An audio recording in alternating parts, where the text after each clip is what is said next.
Dar va yra. Dar 2 kabliai buvo. Dar 2 kabliai. 3.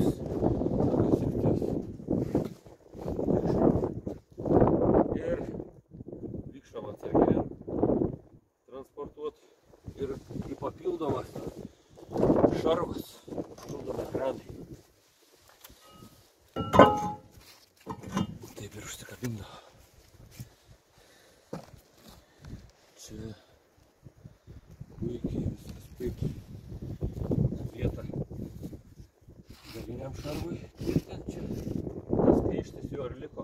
Nulūžo nuo sprogimo, nuskrido galinės. O čia priekis. Štelio priekis. Tai kampiai tvirtinasi. Tokie duoda snidiškio.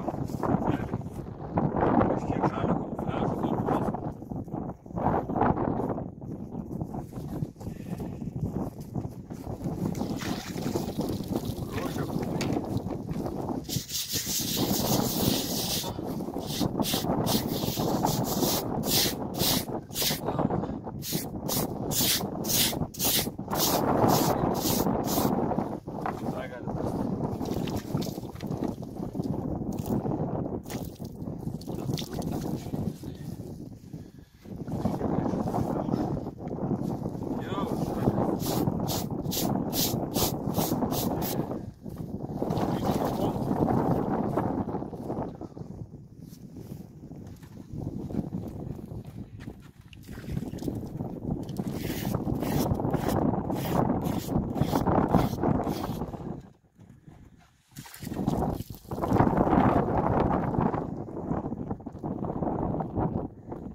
Saulėlyčių.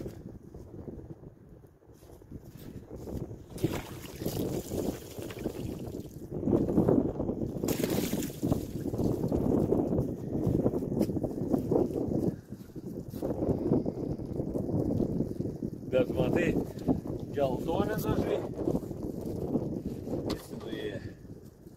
Žali biški patvaresnį. Nes aš galvoju, kad geltonų tai buvo vis tiek.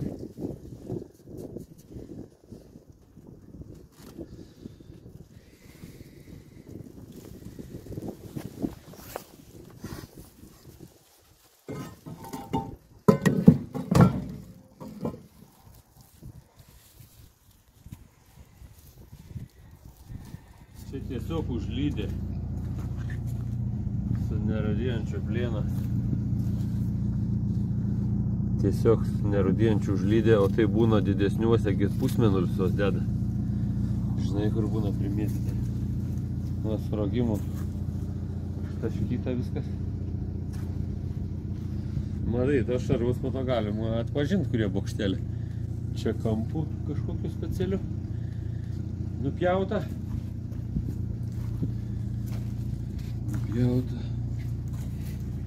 Ir čia kampų nupjauta, va taip ir atpažinau tą, kur po klevu buvo. Tik neatsimenu, dešinės ar kairės pusės.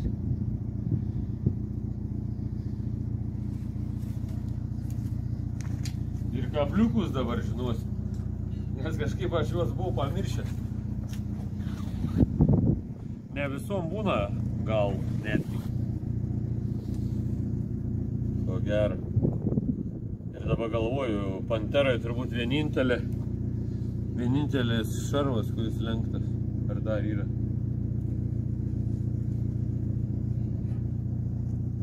Turbūt, kad yra. Gal biški, ne, palauk. Jo, biški bokštelio. Neatsimenu, ar ties tą vietą lenkta bokštelio viršutinis šarvas. Ar ten siūlė suvirinta yra. Turbūt, kad lenkta. Nu ką, gerai, tada važiuojam, viskas normaliai čia praeiti. Įspūdingas tankas buvo. Ir čia viena tokių gražesnių detalių. Bokštelio kairys šarvas.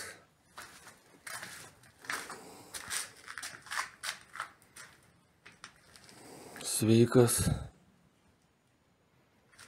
Šviesus gražus.